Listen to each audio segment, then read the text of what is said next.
Welcome to the Emerging Lawyer series at the Coffee Conversation Show, powered by the Emerging India Forum TIF and a tech partner, Prime Infotech Solution. Theme is Contracts, Cottages, and Coffee.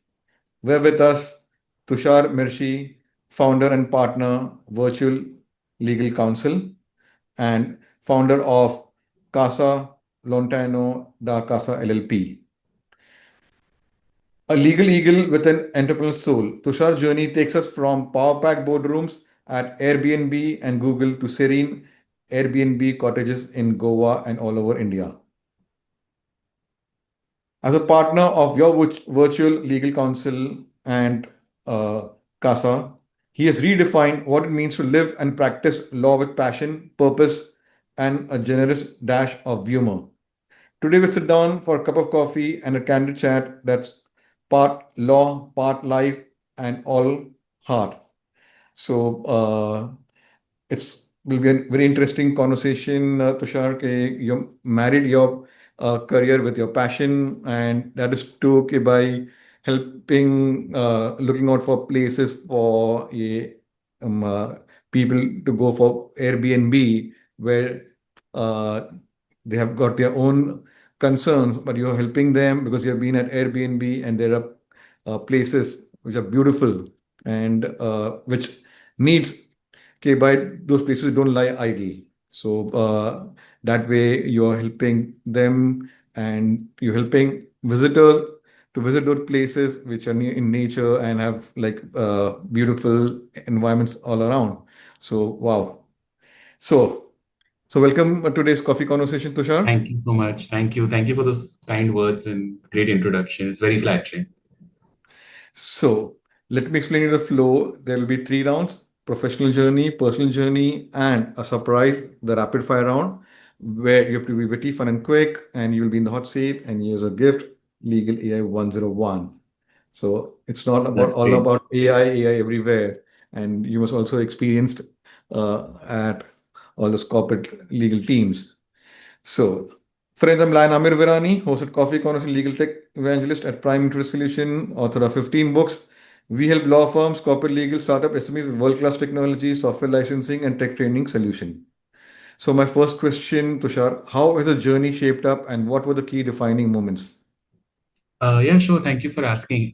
So I think I'm somebody who believes in sort of taking life one day at a time, and also believe that it's a sum of happy accidents. So, one shouldn't really plan too much. You've got to sort of give yourself some structure. I think for me, over the last 15, 17 years, the key defining moments, definitely one is just being, at a very, very good law school, which was a great launch pad to joining a big corporate law firm, and getting sort of the exposure which a lot of people are not fortunate enough to get.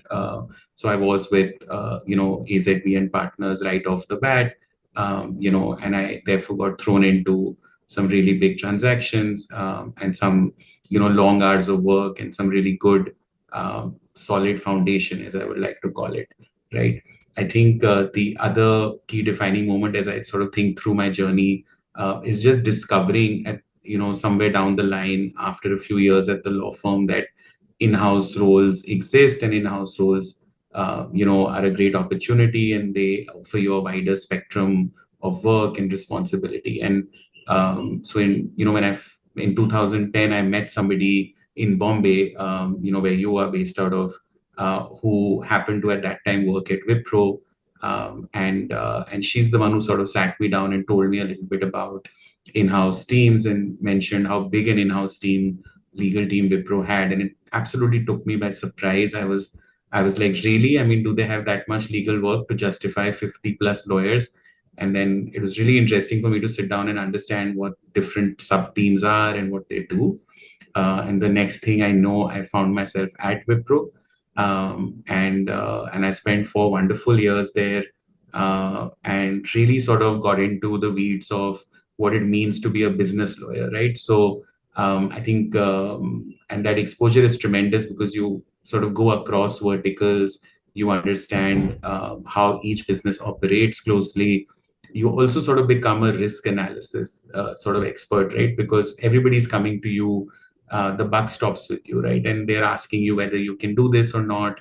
And also they coach you to say that don't say no, say yes, and or say like the reasons why you're saying no, right? So I think that really helped me sort of analyze every situation, every sort of legal problem from a very holistic perspective, right? Which is, I would say, the key difference between the law firm training and the in-house training. You know, at the law firm training, you are pretty much very task oriented on that one specific aspect, and you're not really sort of getting into the business aspects of it. But in an in-house role, you have a seat at the table, you're actually understanding how the business is growing, and they're making you part of business offsites and discussions. So I think that would be the second key defining moment. And the third really would be recognizing opportunity, right? So I was very happy at Wipro. My mentor, Mr. Manoj Jain, spent many years at Wipro. He was my boss at Wipro. You know, I would have never left Wipro. I was in a really happy space. And it was just when I was having a coffee conversation like this with a friend whose husband worked out of Google in those days. And she mentioned that Google's looking for a really smart young lawyer. And I was like, really, do I qualify? Am I smart enough and young enough to be the lawyer at Google? And I said, you know what? Why not? Like, why not take a chance? Why not sort of send them the resume? Let's see what's it all about. And at Google, I really like American companies because they don't sort of look at it as, you know, they sort of call an interview a chat, and they sort of give it this, it's formal yet informal, if you know what I mean. So it's a really nice sort of conversation they have with you to sort of understand, if you understand Google, and where are you coming from, what do you want from life, and stuff like that. So I always tell people that just the interview process Google was so rewarding, right? I went through 8 or 9 rounds of interviews. I went through a written test. A body language expert looks at you. So just that, you know, like I always tell people that even if I hadn't made it, just that experience, right? Because not a lot of organizations take you through just that, right? Months of sort of understanding that, do you fit in culturally? Do you understand what Google does? Do you understand your role really well? And of course, are you a subject matter expert as you claim, right? So I really would feel that as maybe another key defining moment. For me, it's a big deal to land a job at Google. I'll be honest with you, people used to keep asking me when I did that, is this your dream job? And I said, you know, any job is your dream job if you make it your dream job. So, and that's how I've looked at life always. So I don't let anything become bigger than sort of it should be. I was like, I've got this opportunity, I'm going to make the most of it. And I think the last sort of defining moment, at least in my career, legal career, would be sort of recognizing one more time when I was at Google that, you know, an opportunity came around at Airbnb where I was stepping up, right? Where I was sort of getting a more senior position, where I was sort of going to have a seat at the table, you know, get out of my comfort zone and sort of also be in leadership of sites and things like that, and saying yes to that. And also going through yet another very rigorous interview process was very rewarding and extremely enriching. So I think those are some of the sort of key highlights, key defining moments for me. And of course, taking that leap of faith and sort of giving myself a gap year when I moved to Goa, and allowing myself that time that, okay, what do I really want to do? How do I want to take all this learning and apply it to what I want to do next, right? So I think pretty much I've, in a 60-second answer, given you a voiceover of what the key moments are. So they pretty much stand out in my head. I'm very grateful for how it's shaped up over the last sort of now many years, 15, 17 years. And I feel incredibly blessed actually to be doing what I'm doing moment, to be able to marry all my corporate learning and discipline into now my startup, which has now reached a stage where, you know, other than me, there are 5 or 6 people who work at Casa Lontano, and I've been able to sort of take my passion for hosting and my learning at Airbnb and other companies and marry them into everything which I'm now doing with my startup company. So yeah, it's been absolutely fabulous. Wow. So let's dive deep in conversation. As someone who's worn both in-house and advisory hats, what's your take on the evolution of legal counsel role in the digital economy, especially in Indian landscape? Yeah, sure. Thank you for asking. It's a very interesting question. So, I think I have literally seen it evolve. So, I did Wipro in 2010 and I joined Airbnb in 2018 and then left in 2021. So, literally in that decade, which is a long time, I have seen how, it has gone from just being, sort of being just a business lawyer to actually being a leader and legal people actually having a seat at the table when it came to senior discussions, when it came to strategy, when it came to goals of the company. And pretty much I saw how the general counsel role evolved, where the general counsel was no more looked at in terms of, okay, this is our go-to person if we hit a roadblock, if this is our go-to person if we have a crisis. That of course stays true, but how the general counsel was made part of everything, everything from planning for the quarter to planning for the year to sort of discussions in the US on strategy to, so pretty much sat in on everything, right? So I think that is for me has been the biggest evolution now. And when people, lots of youngsters reach out to me for career advice, and I always tell them that I wouldn't ask them to, I wouldn't discredit what I learned at the law firm. I think that is very solid and very basic training, which everybody needs to have. But definitely, in-house roles are exciting and offer you as much, if not more, exposure today. So I tend to strongly also disagree when people say that it's limiting. And at the end of the day, you're not really a lawyer when you're at an in-house role. You hear that a lot, and I'm a big sort of, I vocally sort of disagree with that very strongly because I feel it has evolved to that level where you really need to be a subject matter expert, but you also really need to understand the business, right? And you're no more just another person who's looked at as in the terms of crisis or looked at as, oh, I just need to go to legal for approval, right? It is like, I need to go to legal for their opinion, I need to go to legal for their analysis, I need to go to legal to understand how they understand this risk. So it's definitely, it's a huge evolution and a huge opportunity. And I've seen so many people taking up in-house roles, after a fairly successful stint as a corporate lawyer on the law firm side and join companies like Reliance. My own elder brother is a lawyer. He was at Reliance for many years, or Adani or others, right? So not that only American companies offer you opportunities as an in-house lawyer. I think that's also Mhm. changed now, right? I think Indian companies are doing that as well and recognizing and also paying you very well. Like I think the other misnomer which people have is that that you make a lot of money as a corporate lawyer or at a big corporate law firm, but you don't make a lot of money as an in-house counsel. I think that's also sort of untrue, and I've had sort of burst that myth. I think I was one of the highest paid lawyers in my batch when I was at Google as well as at Airbnb. So I think that's the other evolution I've seen, that people are willing to sort of pay you a bang for your buck, right? So it's almost like you have a seat at the table, but you're also paid aligned in alignment with all the other leaders on that table. So I think that's really important. Yeah. Wow.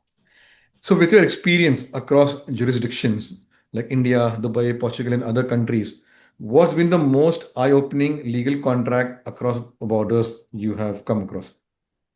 Yeah, sure. So I think in terms of contrast, right? So the best way to understand contrast is I always say the way you approach the law is very similar. Legal problems are legal problems, whether you're in Dubai, Portugal, or India. I think it's the cultural nuances which make a difference, right? Because how you are taught, your training, just the culture in that country, that's different, right? So as part of other than running my startup, I also am a partner at Your Virtual Legal Counsel, which is a virtual legal consultancy run by Ryan Mendonca, who's partly based out of Goa, partly based out of Dubai. Exciting life he has. And I have realized over the clients we have met as part of that virtual law firm in San Francisco or in Portugal or in India or in Dubai, that each one of them sort of looks at legal problems differently because they've been trained differently, right? So which basically means, to give you an example, that when I'm looking at a problem here for an Indian client, my advice would be a certain way, because I know that they like to be handheld a little bit more, and they like to sort of discuss a little bit more, right? So whereas if I'm tailoring my advice to a US client or a Portugal based client, they're extremely sort of like, okay, this is what we need. And sometimes are also okay with, limited conversation, but sort of, engaging in writing and sort of understanding, that, okay, this is what it is. So I think it's the cultural nuances and how you receive the information, which I think is different in different jurisdictions. And also, of course, I feel that, like in the US, for example, just out of my field, because I marry what I do at Casa with the virtual law firm really well. But like, for example, on short-term regulations, right? So if I had to compare short-term regulations in Dubai and Portugal and the US and India, in India, they're very less evolved, right? There are not enough laws on short-term regulations. Only a few states have adopted them. Even there, the implementation is low. Whereas in US, it's very, very evolved. There are short-term regulations in almost every state. Registrations are compulsory. People are following the registration requirements and stuff like that, right? So I think so that's just two ends of the spectrum. Dubai falls somewhere in the middle of it, right? So I think that's a really good example to understand how the evolution of the law is different at different countries, and therefore the adoption as well. So that's one aspect of it. And the other is just how the client asking you the question is trained differently and thinks differently in a different country, and therefore his questions will be different, right? So and which is what Ryan and I really enjoy, because we would do the same advice in a different way for different clients basis how which geography they're in, right? So that's how it's Wow, been. that is beautiful. So, Tushar, how do you ensure your virtual legal counsel stays agile and relevant in a fast-changing legal landscape? Sure. Thank you for asking. Ryan is going to be very happy that I'm talking about your virtual legal counsel more than my own startup.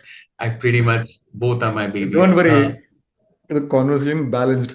Yeah, sure. So, No, I was just like, joking. I think I think the trick is that we constantly realize that, there will be evolution, there will be constant amendments, there will be changes, and we need to keep abreast with them. So I think the short answer to that is that we are very clued in on, what are the regulations which impact the verticals we are handling at the virtual law firm. We have multiple virtual legal counsels working at YVLC.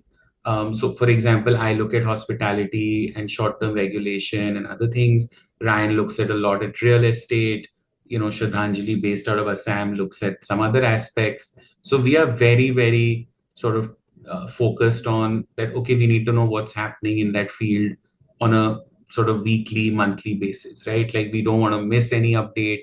We don't want to miss any regulation. And to that end, we have a bunch of interns and paralegals who work with us, who's constantly sort of telling us what is new, and then we are kind of sort of deep diving into it, often even creating memos which we will then just share out to clients as a matter of good practice, saying that this law has now changed, or this is how this is going to impact you, or you had come to us some time ago.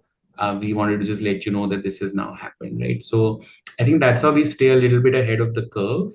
And I think the other agility for YVLC comes from just that it's in the name itself, we're a virtual law firm, so we're not in office. And we also steer clear of the traditional cliches. So we don't do hourly billing. We don't, we do packages. We don't chase people down for like, okay, you did a conference call for us with us, so we were going to bill you for it. The client almost becomes like a friend over time and is talking to us all the time, and we're discussing and we're sort of brainstorming together. So I think that's also an aspect of the agility. wow, that's beautiful. So let's go memory down the lane. So what has been your most fulfilling legal case so far? Something that reminded you why you love law. Yeah, sure. I mean, it's a little difficult to pinpoint one, but I think the one which stands out, because it's unfair to say more recent, but I think it was just the closest to my heart. So when I was at Airbnb, we had a host based out of Bombay who was a retired service gentleman, and he used to be a host, and he used to rent out his apartment. And he was in a major litigation because the housing society was preventing that from happening, despite there being no regulations which they could back that with, right? And he had fought all the way to the Supreme Court saying that this is his bread and butter. It allows him to keep company with people. It also gives him money, right? And he approached Airbnb, and Airbnb, as a matter of practice, would not go and side with or not support one litigation of a host because there are so many hosts. There are millions of hosts. So we don't want to go down that path. So it was a really big decision for Airbnb to support that litigation.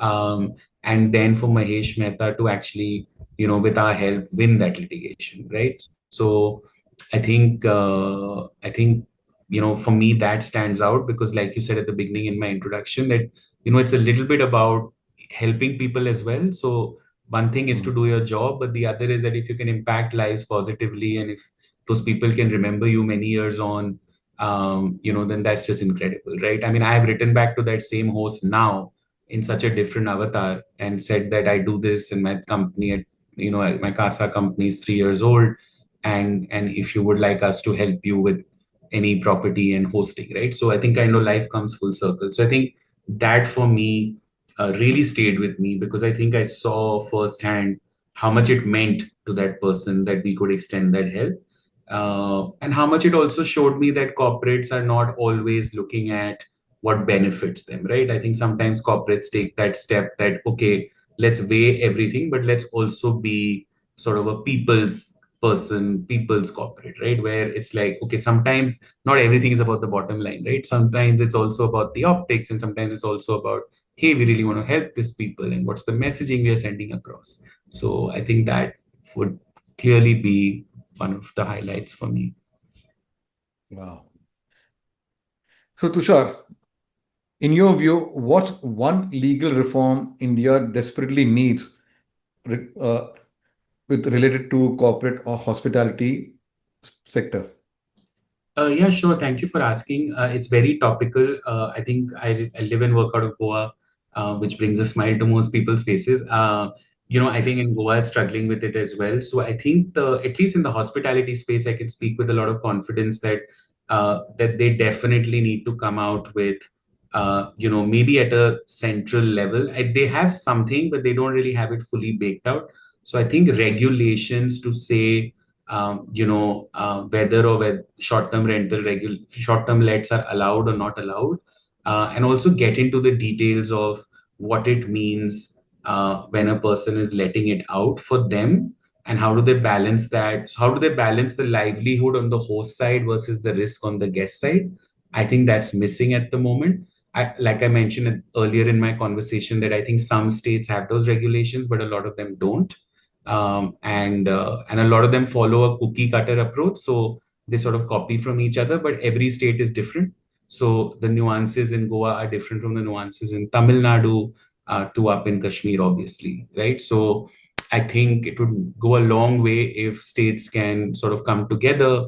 And I know that there are policy think tanks and other young people working on this, where they're trying to get multiple state governments to meet and to talk and to sort of say that, okay, let's do something where we draft, where sort of we apply our mind, and then we can sort of customize to our states later. But let's at least have everything together first on what are the major issues. Because if you look at the regulations today, especially in Goa, they are quite poorly drafted.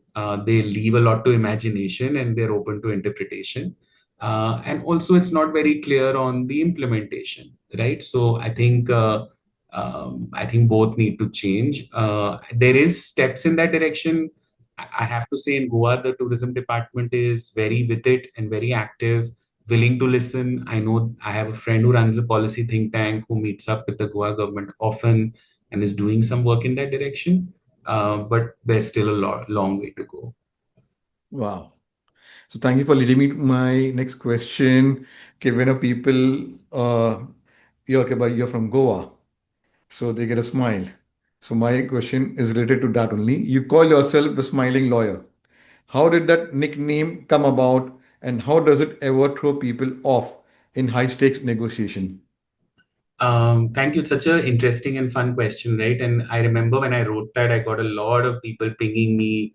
I still have people who follow me and ping me on LinkedIn saying it's very brave of you to write gap year, or it's very brave of you to write a description like that. And I said, I've always been someone who's lived life on his own terms, followed his heart, and really never second guessed myself, right? Like I always feel you do what you do, you're honest to yourself, and life will sort of pan out, right? So I think that's the principle I live by. But I think how the term came about was that I actually am that person. So all through my life, whether at the law firm or after, I was always told, uh, that, oh, but you're very unlike a lawyer, or very unlike a corporate lawyer, or and stuff like that. And I would be like, but what makes you say that? Like I'm like any other youngster working here. Like I'm working and I'm traveling and I'm hustling, and it's all happening. And they would be like, no, you smile a lot. Lawyers are very serious.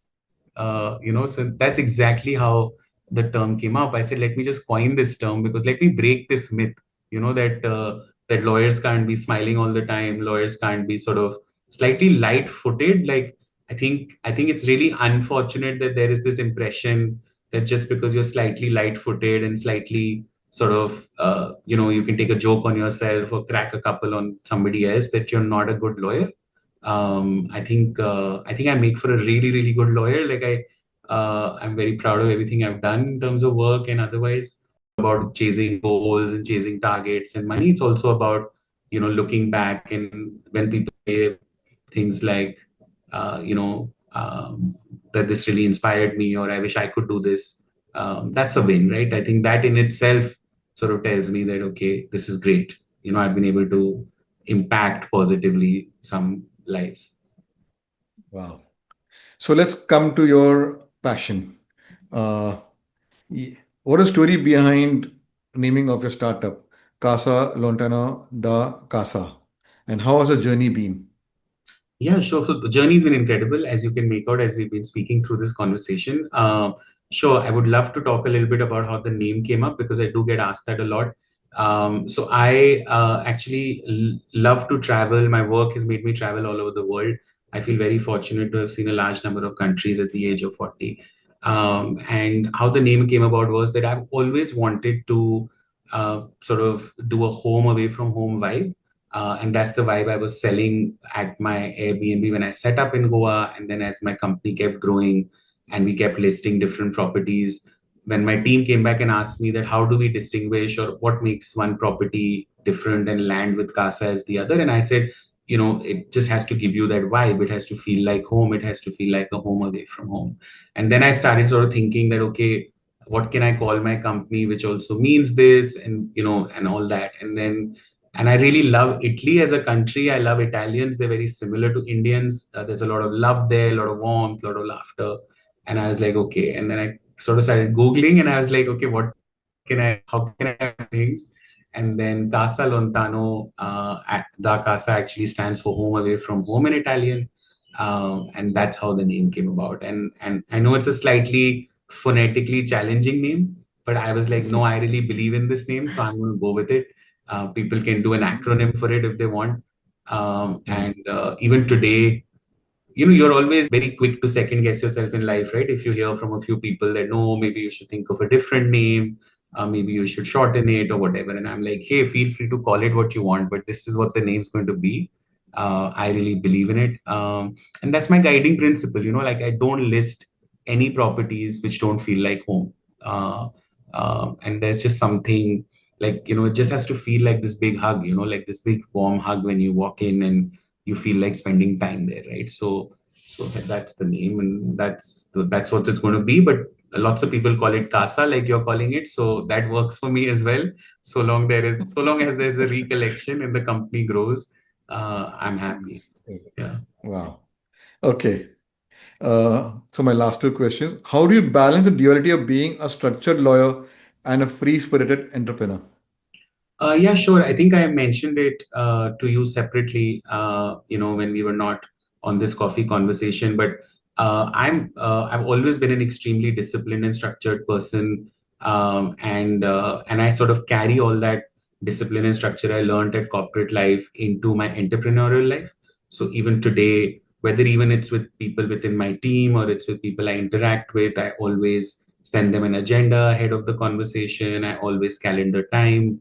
I always sort of plan meetings ahead. There are still goals, there are still things. So there's a lot of corporate speak at Casa, but there's also a lot of free spirit in terms of we could be having that goals and objectives meeting on top of a hill, which we have just finished hiking to go and look at a hut which we want to put up on Airbnb.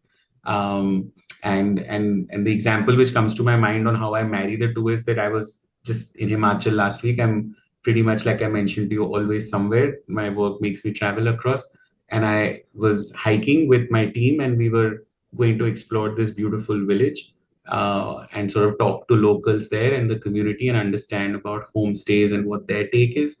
And then we kind of, just sat there to soak in the beauty after about a 2 hour hike and top of the hill. And then we did a meeting on, I said, guys, pull it up. I'd sent it to you in the morning and let's talk about, how much have we achieved on this trip? What are our, takeaways and stuff like that. So I think that's a perfect example of how you marry the two, where you don't have to be in a fancy boardroom. You don't have to be in a suit and a tie to do corporate speak and to look at objectively where you landed and how much you achieved. So I think, and I hope to continue to do that. I hope to continue to have meetings at beautiful places.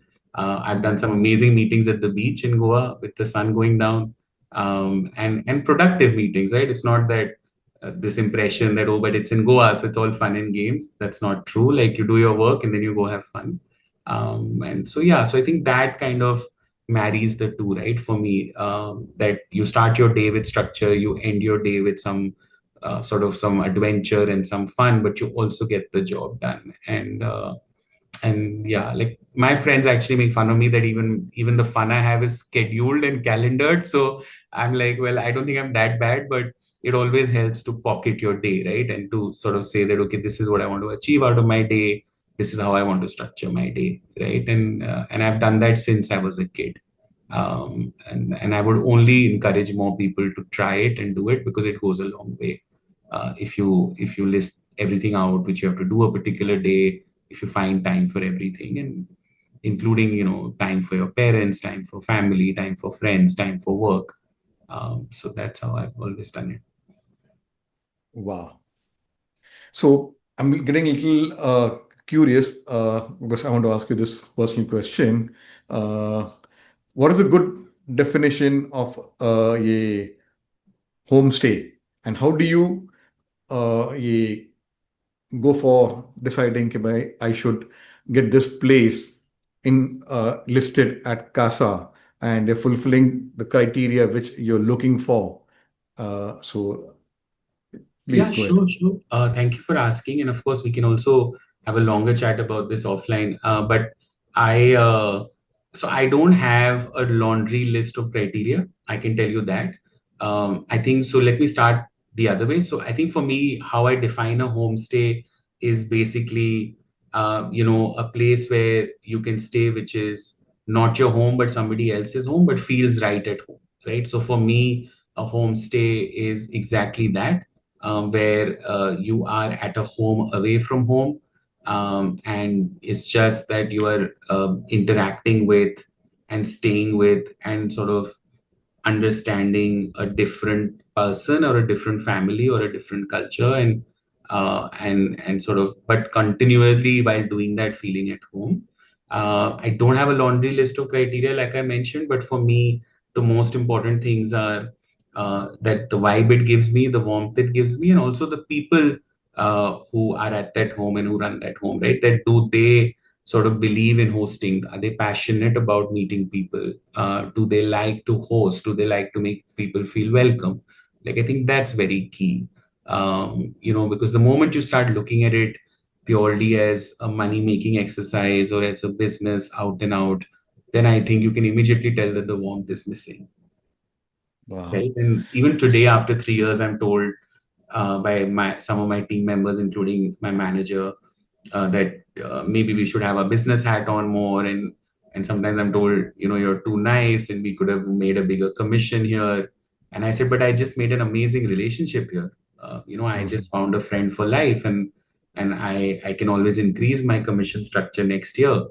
So I think that goes a long way. I think, and I'm looking at this long term. I'm building it out for the long term. So yeah, that's how I go about it. So I'm going to ask you one more question. So what are the do's and don'ts for a traveler who wants to stay in a homestay?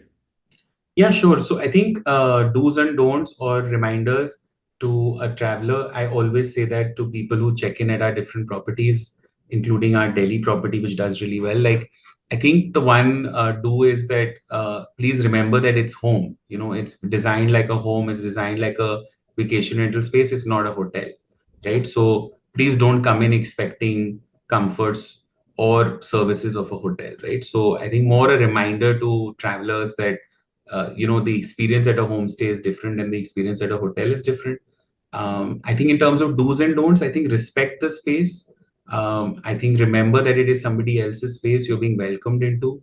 I think be extremely warm and receptive to them as they are being to you. Also, please do share feedback and please do share, inputs on what they can do to make the experience better and more warm. I think have an open and frank conversation. I think don'ts would be that don't sort of like dirty somebody's place or treat it with disrespect. Don't not follow the house rules. Like, I think the one thing I've noticed a lot as I traveled across Himachal, the last 10 days I've just come back, is that a lot of homestay owners there have house rules, whether that's be barefoot in their home, or that's turning off electricity, or that's conserving water or things like that. And then it's really unfortunate when people don't follow those rules. So I think that's a big no for me. That not following house rules is just a sign of complete disrespect to the host. And energy is has to be conserved. The hills are so beautiful, but if you keep sort of abusing them and sort of disrespecting somebody's home and their way of living, in fact, like the reason they're putting out those rules is because they also adopt them themselves. So the least we can do is do that. So I think that would pretty much be the do's and don'ts for me. Wow. So my last question, you took a year gap to chase your dreams. Was it scary or liberating? And what advice would you give other professional considering a break? Yeah, sure. Thanks for asking. So I would be lying if I said it wasn't scary. Anybody who's done it would say it's scary. What I can tell you, and maybe I'm an exception there, that it was really scary for a short bit initially to begin with, and it has mostly just been liberating. Uh, I feel incredibly blessed to be doing what I do. I love to write it on social media that I find myself lucky that I do what I love. I love what I do, and every day is different. I feel very blessed to meet different people every day as part of my role. I feel incredibly blessed to be at different parts of the country within a month, and so and I think the reason I took that gap year was because anything takes that much time, right? So I think when you finish one chapter and you start another, you want to give yourself some time. You want to think about life. You want to do things which you've not done. You want to travel a little bit for longer durations, which you can't do when you're in a job. You want to just let the place settle in, soak into you. And so I think that's what I did. Like, I think I just allowed myself that time to think through what I really, really want to do, what makes me happy, sit with myself a lot, ask myself those difficult questions, and also just spend time with family and friends, and connect with people you haven't connected with in a long time, and give yourself that breathing space. So for most part, very rewarding, very liberating. Initially scary. I often joke when people ask me that, is there anything you miss?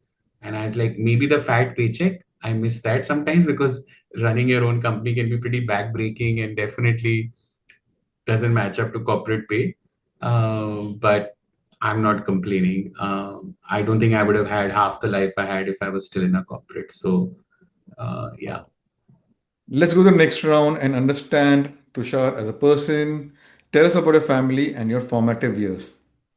Yeah, sure. Well, I guess in terms of family, my parents were both senior bureaucrats. My aunt is into education. My uncle was a senior bureaucrat as well. So I think sort of came from a family which was heavily into education and sort of working professionals. So we've seen that from our very formative years. We've seen our parents and our uncles and aunts go to work, work really hard, and also a family where reading and writing was encouraged, and there was good conversation on the dinner table as opposed to talking about, I don't know, for example, Bollywood films, right? I think there was a lot of emphasis on reading books. I think there was a lot of emphasis on being aware of what's happening in the world.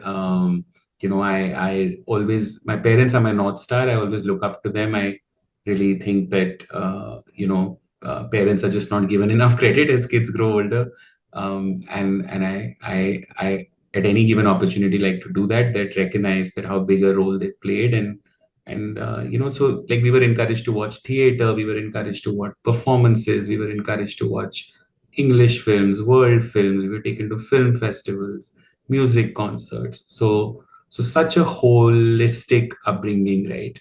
Um, and encouraged to travel and then travel with them and understand different parts of the country. So yeah, so I think that's a little bit of my formative years. And of course, at the same time, an extremely protected environment and sort of nurturing kind of environment where everything was provided for, and you were able to just focus and sort of read and study, and you didn't have anything to worry about, right? So yeah, I think that pretty much sums up, I would say, my formative years. Yeah. Wow. So let's go to your college days, National Law University, Jodhpur. What are your experiences and memories?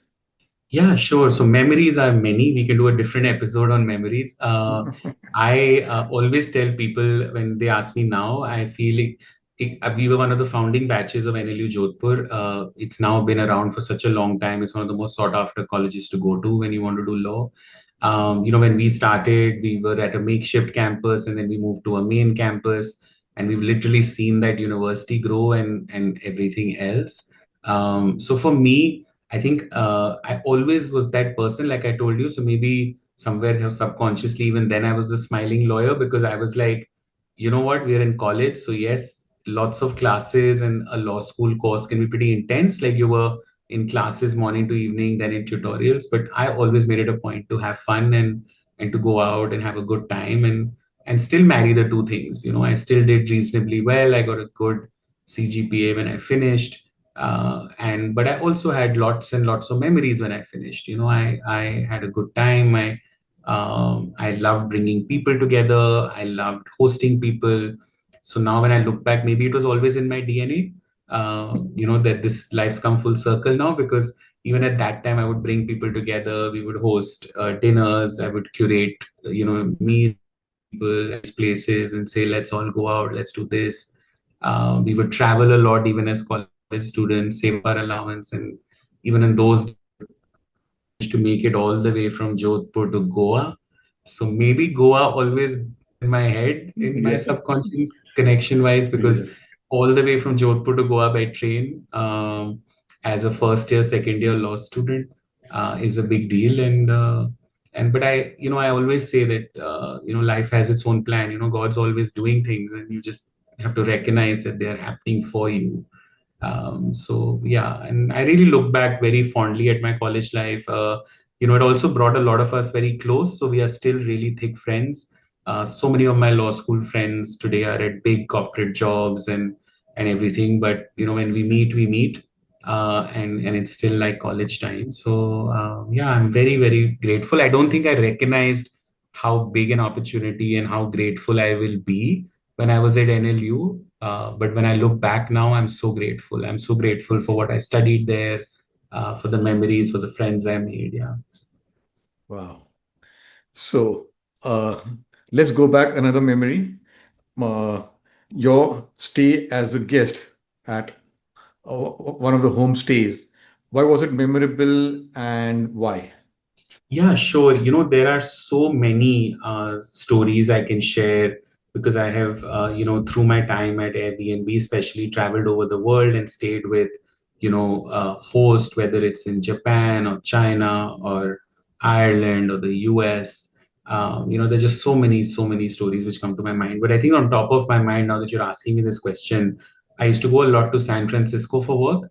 And I would go and stay at the same Airbnb every single time, which belonged to this really old couple who used to live by themselves. Their kids, like it happens in the US, had moved out, and they had this beautiful home overlooking the city in a distance with a lovely backyard. And I would go to San Francisco a few times a year, so I would be there a lot. And why it stood out for me as a guest was that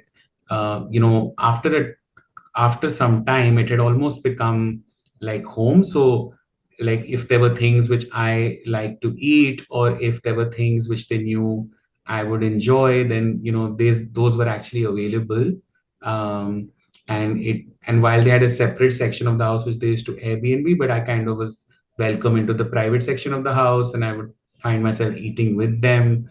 And when I did face any health challenge or anything like that, then they were so quick to help and take me. So I think even today, once in a while I ping them, just checking in on them, saying are they doing okay, and stuff like that. So I think for me, that guest experience really stands out, and that is a testament to what Airbnb is, right? Like where Wow. it's also about connection, it's also about belonging. It's not just about okay, I'm paying you and I'm staying, and I'm just another person. So I think that's one of my favorite stories to recount. Yeah. Wow. So, what's one childhood habit or hobby that you still carry with you today?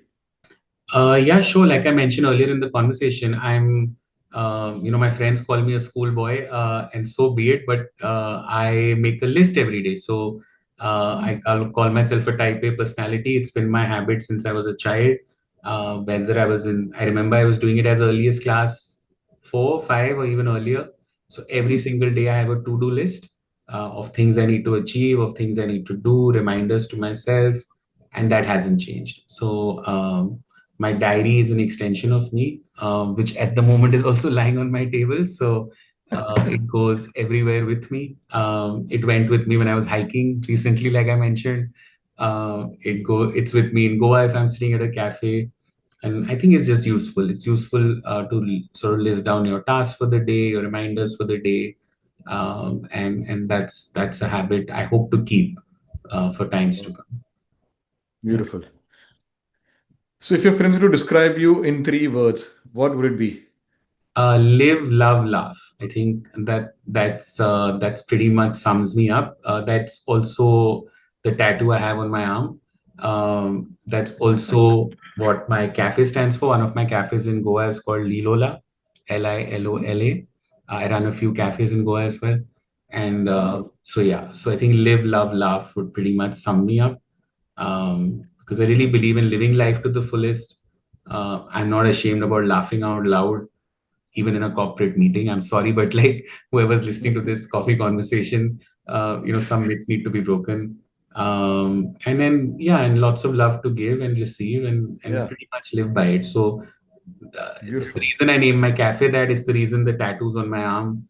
And I'm sure it'll show up in other aspects of my life Nice. as well. Wow. So, what's a book or movie which has left a lasting impact on you? It's very hard to pick one because there've just been so many over the time. Just so many. It's very hard to pick just one book or movie which would have deeply influenced me. Uh, because I also feel that it's the experiences in life which influence you. But if I had to like pick one movie, maybe um, it's very hard. So I'm a huge Zoya Akhtar fan. Like I think Zoya Akhtar movies are really good. I think her directorial films are great. They're very well made. So I think the one movie I keep going back to, and I think it's going to become a classic or already is called a cult classic, is Luck by Chance. Like, I believe that's a really well made film on the Hindi side. So that really stays with me, and I can keep going back to it. Um, I think on the English side, I can't think of one film which has stood out for me and which I can keep going back and watching again and again. Yeah. Wow. Okay. So what are your plans for 2025 personally and professionally? Sure. So staying true to what I said at the start of this coffee conversation, I don't really believe in planning life. So, but I do like having short-term goals. I think in terms of work, I think at Casa, our goals are fairly straightforwardly set out. We are, like I mentioned, just coming up to about 20 properties. We aim to double that by the end of 2025. We have done two road shows. We aim to do three more across different parts of India. So in terms of Wow. 2025 goals on the Casa Lontano side, it's very clear. On the virtual law firm side, Ryan and I plan to grow the virtual law firm. By growth, we mean that we plan to add more independent lawyers who are doing legal practice to the virtual Nice. law firm family, and telling them that why don't you come and join our network of lawyers and let's do this together. We haven't set ourselves a number, but we are very sure that we want to grow and we also want to do it across geographies. So today it's Wow. Dubai and Portugal and India and the US. We want to be in other geographies as well. So I think in terms of Wow. goals on the work So, side, pretty sorted. And on the personal front, well, I have this one goal, and I think I'm late on it this year. So, but I was saying that I'm 40 years old, and I should have at least visited 41 countries. It's a thought I woke up to one morning, and I was wow. checking with my manager how many have I visited, and I think I'm at 35 or 34. So I think I have another six countries to go. So I think that's a pretty cool personal goal to have, that I have 6 months of the year and I have six countries to go to. So I would Wow. say on the personal side, that's my goal, one country a month. So that when I That's turn impressive. 41 later this year in November, I'm like, okay, not bad. I've in 41 years, I've seen 41 countries of the world. Yeah. Impressive. Impressive. Wow. So, that's very impressive. A good milestone. There are a couple of things I like to continue with you. Like we have done Apna Coffee with Jamshed Mistry. He's got his International Legal Alliance, where any lawyer you need, any part of the world, he has got that a network. So you all both can connect and see why Yeah, what sure. is that. So that is one of the connection.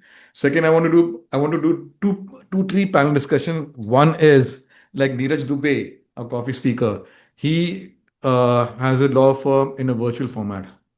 So he doesn't Okay. have an office space, and he's got this team spread all across India, and they work in apna what do you say, a work from home format.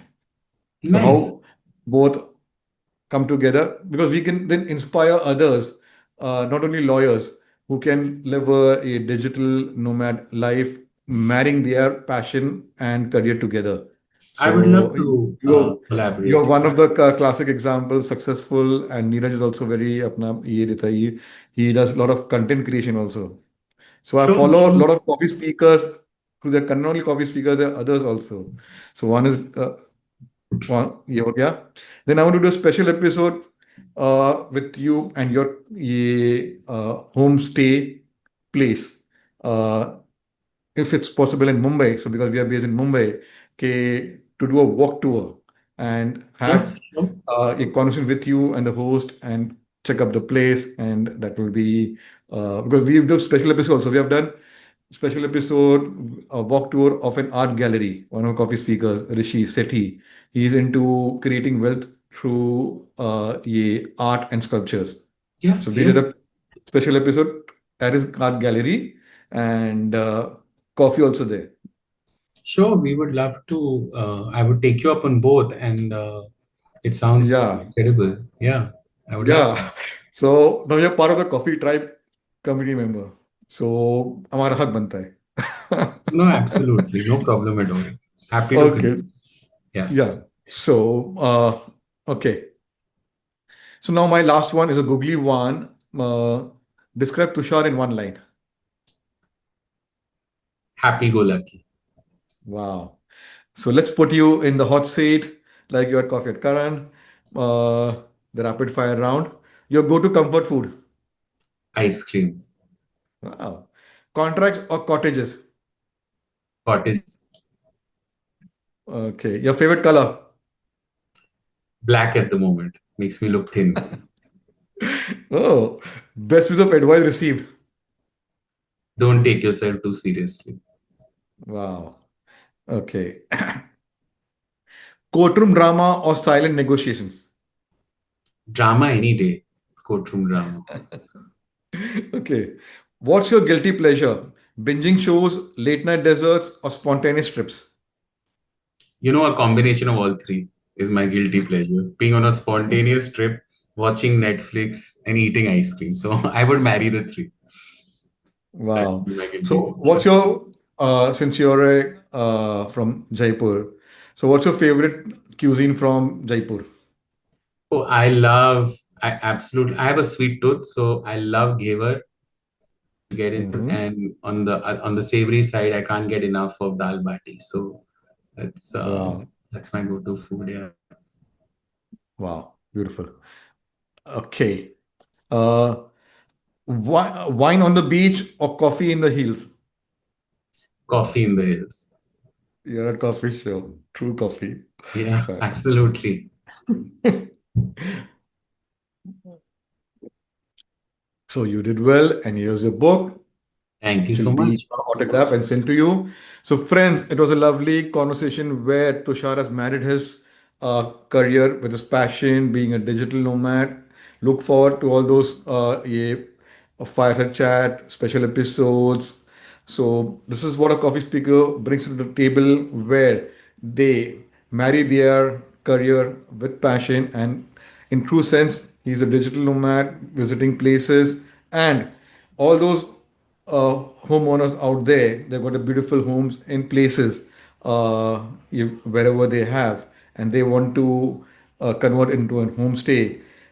Tushar's details will be there. Connect with him, and he's a gem of a person. He looks for what you say positive vibes, and that is what a coffee speaker brings to the table. That positivity, and another thing, he is a smiling lawyer. So not only a lawyer, a smiling person that he said during from his college days. So subscribe to the Coffee Corner Show, where there are 500 episodes of different coffee speakers from different cities. Like there are lawyers. This one is a lawyer one. There are entrepreneurs, cybersec, working professionals, Sri Shakti, student, startups. So they bring to the table their interesting stories, journey, and family featured like Tushar. Visit our website, the Emerging New Forum, or LinkedIn, or connect with our coffee speaker to put in a word, and you would enjoy the coffee conversation. So, thank you. Thank you so much. This was wonderful. Thank you. Yeah.